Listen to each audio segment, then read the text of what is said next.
اور مین مقصد فرش ادا کا یہ ہے کہ انسان کا گھر گھر رہے،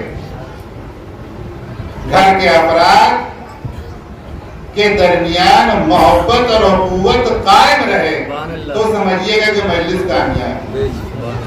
ورنہ جو بھی مجلس کرتا ہے اس کے گھر میں اگر اختلاف پایا جاتا ہے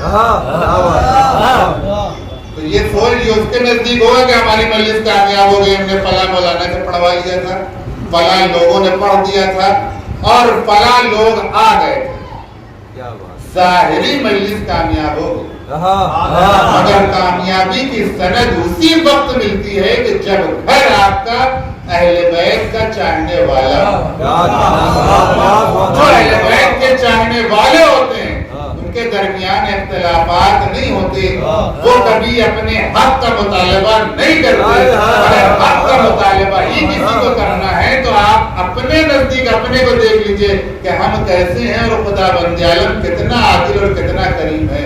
اگر خدا بند عالم بھی عدالت پر اتر آئے تو یقین جانے آپ کا سانس لینا دوبھر ہو جائے گا، کورونا کی فہرست میں آپ آ جائیں گے، سانس نہیں لے پائیں گے، ہاسپٹلائز کر دیا جائے گا۔ عزیزان محترم، مین ہدف اور مین مقصد مجلس کا صرف اور صرف یہ ہے کہ ہمارا گھر گھر رہے، گھر جہنم نہ بنے۔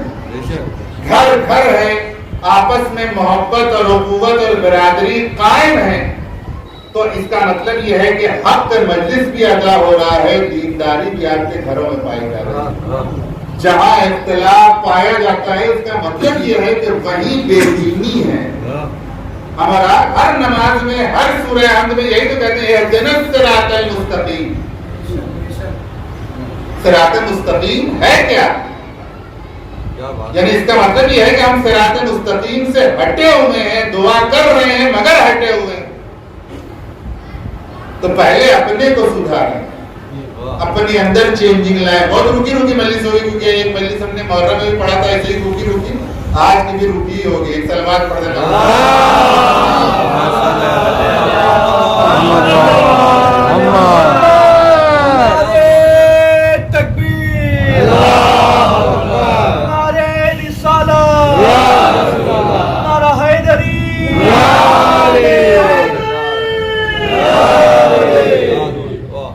محبت ہے آپ لوگوں سے، اور جو لباس دیکھ رہے ہیں اسے کہتے ہیں لباس رسول۔ اس کی بھی کچھ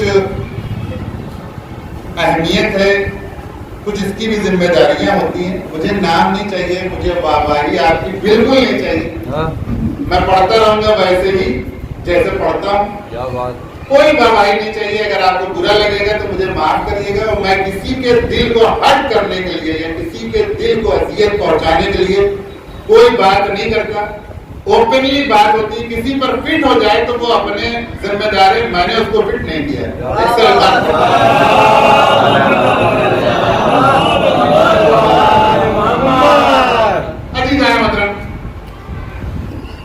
ابھی مجلس جب اچھرا ہو رہا تھا تب ہم نے ایک مجلس پڑھی تھی، اس میں میراث اور ارث کے بارے میں بیان کیا تھا۔ کیونکہ جیسے جیسے زمانہ ترقی کر رہا ہے، بے دینیت بھی اپنے اپنے پیکرے بدل لے گی، بے دینیت بھی اپنے اپنے پیکرے بدل لے گی۔ ہر آدمی سوچتا ہے کہ سامنے سے ہماری چھوی، ہندی کا لفظ ہے، ہماری شخصیت ایسی رہے کہ ہم دیندار ہیں، مگر اندر کیا ہے وہ بس اللہ بہتر جانتا ہے اور وہی بہتر جانتا ہے۔ تو عزیزان، جیسے جیسے زمانہ ترقی کر رہا ہے، ایسا نہیں کہ ویسے ویسے حضرت ابلیس بھی ترقی نہیں کر رہے ہیں، ویسے ویسے وہ بھی ترقی کر رہے ہیں۔ آپ کو دیندار بھی بنائے ہیں مگر آپ کو اندر سے ایسا کھوکھلا کر رہے ہیں کہ دین کی بنیاد ختم ہو گئی ہے، خالی بلڈنگ بچی ہے، خالی بلڈنگ بچی ہے۔ عزیزان محترم، ہر انسان کا قریبی رشتہ دار، یعنی گھر کے جو افراد ہوتے ہیں وہی سب سے زیادہ کلوز ہوتے ہیں۔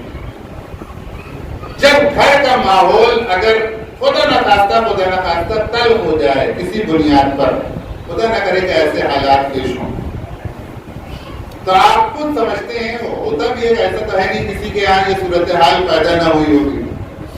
جب یہ صورتحال پیدا ہوتی ہے تو رات کو نیند نہیں آتی. اگر آپ کے اندر حس بیدار, اگر بے حس ہے تو ایک بات ہی الگ ہے. نہ آپ کو گھر والوں سے محبت ہے, نہ بھائیوں سے محبت ہے, نہ بہنوں سے محبت ہے. اگر بے حس ہے تو اس کا مسئلہ نہیں ہے, وہ تو پھر سوئے گا چین سے. لیکن جس کے اندر ذرا سی بھی حس ہے اسے نیند نہیں آئے گی. کیوں؟ کیونکہ اس کے بھائی اٹھا ہوا ہے, اس کی زوجہ اس سے ناراض ہے, اس کے بیٹے اس سے نالا کنا ہے, اس کا باپ اس سے ناراض ہے. یہ ناراضگی کیوں ہے؟ یہ دوریاں کیوں ہیں؟ یہ صرف اور صرف اور صرف شیطنت ہے, اس کے علاوہ کچھ نہیں. جب اختلاف ہوتا ہے دو بھائیوں میں تو ہر انسان یہی کہتا ہے کہ مجھے ان کا چہرہ نہیں دیکھنا, وہ کہتے ہیں کہ مجھے نہیں دیکھنا, اور 20 والے لوگ کو مزہ لیتے ہیں. 20 والے لوگ کو مزہ لیتے ہیں. اس لیے شریعت نے کہا ہے کہ اگر کوئی بیچ میں ایسا میڈیٹر آ جائے کہ جس کی بنیاد پر دو بھائیوں کے درمیان اختلاف اگر دور ہو جائے تو خداوند عالم اس بیچ والے آدمی کے گناہوں کو ایسا پاک کرتا ہے کہ جیسے ابھی